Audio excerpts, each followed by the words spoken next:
Hello everyone, কেমন আছো তোমরা? আশা করব অনেক ভালো আছো। আমরাও কিন্তু অনেক ভালো আছি। আজ রিম্পা চন্দনার রান্নাঘরে কিন্তু আবারও চলে এসেছি তোমাদের সঙ্গে। নতুন একটি দিন, নতুন একটি রেসিপি নিয়ে কিন্তু আবারও হাজির হয়েছি। তো বন্ধুরা, আজকে কিন্তু নিয়ে এসেছি দারুণ একটি রেসিপি। মায়াপুরের কিন্তু সোয়াবিন দিয়ে কিন্তু পাঁচমিশালি তরকারিটা কিন্তু আজকে আমি করব। খুবই বিখ্যাত একটি রেসিপি। তো মায়াপুরে এই রেসিপিটা কিন্তু খুবই বিখ্যাত। তাহলে চলো বন্ধুরা, আজকে এই মায়াপুরের রেসিপিটাই তোমাদের সঙ্গে কিন্তু শেয়ার করব। কিন্তু এর মধ্যে আমি একটা জিনিস এক্সট্রা দিয়েছি, সেটা হলো এই যে কাঁঠালের দানা বলে, যেটাকে কাঁঠালের বীজ বলে, সেই বীজটা কিন্তু আমি দিয়েছি। তো প্রথমেই আমি এখানে সবজি কেটে নিয়েছি। এক থালা কাঁসার এক থালা কিন্তু আমি এখানে সবজি নিয়েছি। আমি এখানে নিয়েছি বেগুন, পটল, ঝিঙে, কাঁঠালের দানা, টমেটো আর কুমড়ো নিয়েছি, বটবটি, থোড়, আলু, কাঁচা লঙ্কা আমি নিয়েছি। তো এবার এদিকে একটি কড়াইতে আমি বেশ খানিকটা কিন্তু সর্ষের তেল দিয়েছি। ওদিকে সবজিটাকেও আমি ভালো করে কিন্তু সুন্দর করে ধুয়ে রেখে দিয়েছি।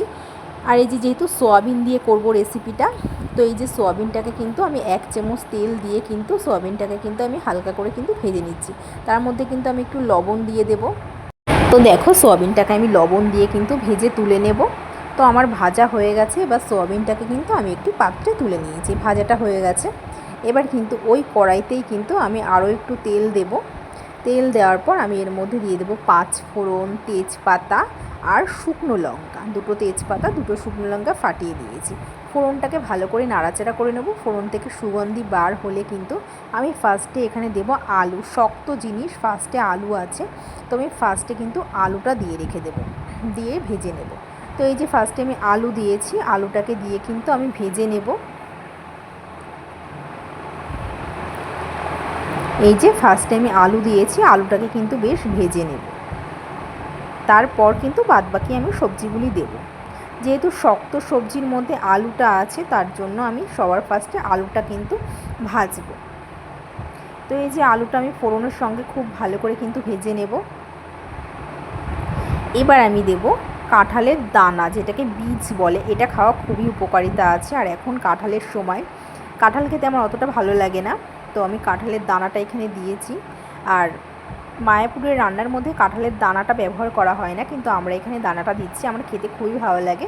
তো শক্ত সবজির মধ্যে ডাঁটাও আছে, তখন বলা হয়নি, ডাঁটাটা আমি দিয়ে দেবো, আর পটলটাও দিয়ে দেবো। এবার খুব ভালো করে কিন্তু আমি ভেজে নেব। শক্ত সবজিগুলি আমি আগেই দিয়ে নিচ্ছি, খুব ভালো করে ভাজা ভাজা করে নেব। এবার আমি দিয়ে দেবো থোড়। থোড়টা খুবই ভালো ছিল, তো থোড়টাকে আমি একটু লবণ দিয়ে কিন্তু ভালো করে চটকে নিয়েছিলাম। তো এদিকে একটি মিক্সির জারে আমি বেশ খানিকটা কাঁচা লঙ্কার আদাও নিয়েছি, আর টমেটোটাকে আমি কিন্তু বেটে নেব মিক্সিতে। আজকে আর শিলে বাটা হয়নি, আমি মিক্সিতেই তাড়াতাড়ি করে বেটে নিচ্ছি। আর এদিকে সবজিগুলিও কিন্তু ভাজা হচ্ছে। তো খুব ভালো করে শক্ত সবজিগুলিকে কিন্তু আমি ভেজে নেব।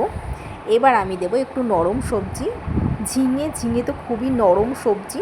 ঝিঙে, বটবটি, এগুলি কিন্তু আমি পরে দেব। এই যে আমি এখন দিচ্ছি, ঝিঙে বটবটিগুলিকে কিন্তু দিয়ে দিচ্ছি। এবার বাদবাকি সব সবজিগুলিই আমি মোটামুটি দিয়ে দিচ্ছি এখানে। বাদবাকি যেগুলি ছিল, বেগুন, বটবটি, কুমড়ো, সবই আমি এখানে দিয়ে দিচ্ছি। এবার খুব ভালো করে কিন্তু সবজিটাকে কিন্তু আমি ভেজে নেব। তো দেখো, সবজিটা আমি যখন করছি কতটা দেখাচ্ছে যে অনেকটা করছি, কিন্তু রান্নার পরে সবজিটা অল্প, একদম অল্প হয়ে যাবে। এক কড়াই সবজি কিন্তু রান্না করার পর একদম অল্প একটু হয়ে যাবে। তো এই যে ভালো করে ভেজে নেওয়ার পর আমি এখানে দেব স্বাদের জন্য লবণ আর হলুদ গুঁড়ো আমি এখানে দেব। এবার খুব ভালো করে সবজির সঙ্গে লবণ হলুদটাকে মিশিয়ে মিশিয়ে আমি নাড়াচাড়া করে নেব। যেহেতু অনেকটা সবজি, তোমরা দেখলেই বুঝতে পারছো, পুরো এক কড়াই ভর্তি সবজি, তো খুব ভালো করে আমি ভেজে নেব সবজিটাকে।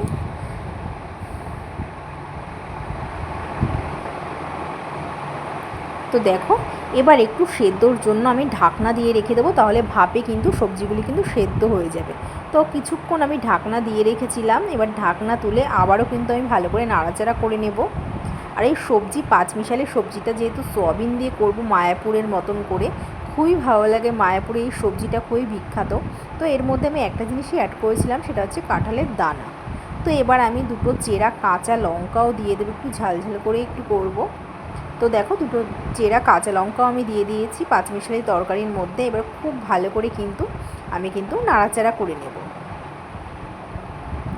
এবার আমি মিক্সিতে বেটেছিলাম আদা আর কাঁচা লঙ্কা, আদা কাঁচা লঙ্কা বাটাটা কিন্তু আমি দিয়ে দেবো কড়াইতে, আর একটু মশলা ধোয়াও জল আমি দিয়ে দেব।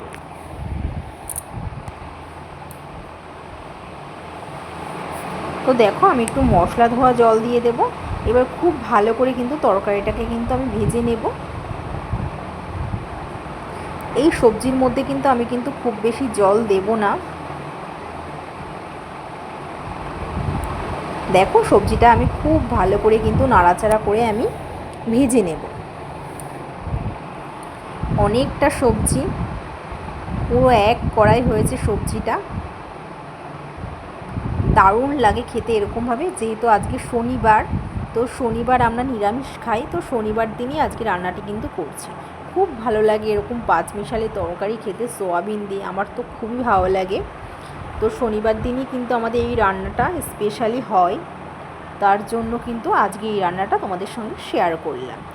তো দেখো কথা বলতে বলতে দেখো আমাদের কিন্তু প্রায় ভাজাটাও হয়ে গেছে, কিন্তু সমস্ত সবজি খুব ভালো করে আমি এখানে ভেজে নিচ্ছি। এবার আমি ভেজে রাখা সোয়াবিনগুলি কিন্তু দিয়ে দেব। এই যে ভেজে রাখা সোয়াবিনগুলি আমি কিন্তু পাঁচমিশালি তরকারির মধ্যে আমি এখানে দিয়ে দিয়েছি। এবার সোয়াবিনের সঙ্গে সবজিটাকে আমি খুব ভালো করে কিন্তু মিশিয়ে নেব। এবার এদিকে আমি ঢেকে রেখে দেবো 10 থেকে 15 মিনিটের জন্য। আর এদিকে একটি অন্য কড়াইতেই আমি কিছু টেলে নেব মশলা। এখানে আছে গোটা জিরে, এলাচ আর দারচিনি আর লবঙ্গ। এটাকে আমি ভালো করে শুকনো খোলায় কিন্তু আমি টেলে নিচ্ছি। একটু টালা হয়ে গেছে, এবার আমি একটি বাটিতে তুলে নিয়েছি। এটা দেখালাম না, এটা আমি হামানদিস্তাতেই গুঁড়ো করে নেব। আর এই যে আমি ঢাকনা তুলে আবার সবজিটাকে একটু নাড়াচাড়া করে নিচ্ছি। যেহেতু অনেকটাই সবজি, একটু তো টাইম লাগবে করতে। তো এবার আমি একটু যে কোনো জিনিসে একটু চিনি না দিলে কিন্তু একদমই ভালো লাগে না। তো আমি একটু স্বাদের জন্য এখানে চিনি দিয়েছি। চিনি দিয়ে কিন্তু খুব ভালোভাবে কিন্তু মিশিয়ে মিশিয়ে নাড়াচাড়া করে নেব। যে কোনো জিনিসে একটু চিনি না দিলে একদমই কিন্তু ভালো লাগে না। তো চিনি দিয়ে আমি খুব ভালোভাবে কিন্তু মিশিয়ে মিশিয়ে নাড়াচাড়া করে নিয়েছি। সবজিটা কিন্তু প্রায় অনেকটাই কিন্তু সেদ্ধ হয়ে গেছে। এবার আমি কিন্তু এর মধ্যে ভাজা মশলাটি দিয়ে দেব। এই যে যেটা আমি এক্ষুনি হামানদিস্তাতে গুঁড়ো করলাম টেলে নিয়ে, সেই মশলাটি কিন্তু আমি দিয়ে দিয়েছি। ভাজা মশলা দিয়ে খুব ভালোভাবে সবজিটাকে মিশিয়ে এবার আমি দিয়ে দেবো প্রায় 1 চামচ মতন ঘি। ঘিটা খুবই ভালো ছিল। তো ঘিটা দিয়ে এবার সবজিটাকে আবার আমি মিশিয়ে মিশিয়ে নাড়াচাড়া করে নেব।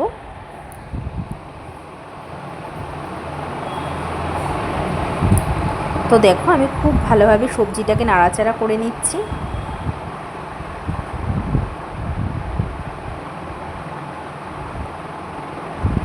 তো আমাদের কিন্তু তৈরি হয়ে গেছে মায়াপুরের সেই বিখ্যাত একটি রেসিপি, সোয়াবিন দিয়ে পাঁচমিশালি তরকারি। খুবই ভালো লাগে এই তরকারিটা, নিরামিষের দিনে খেতে সুস্বাদু লাগে খেতে। তো তৈরি হয়ে গেছে সেই বিখ্যাত রেসিপিটা। এবার কিন্তু আমি একটি বোলের মধ্যে কিন্তু নামিয়ে নিচ্ছি তরকারিটা। দেখো দেখতে কতটা সুন্দর লাগছে।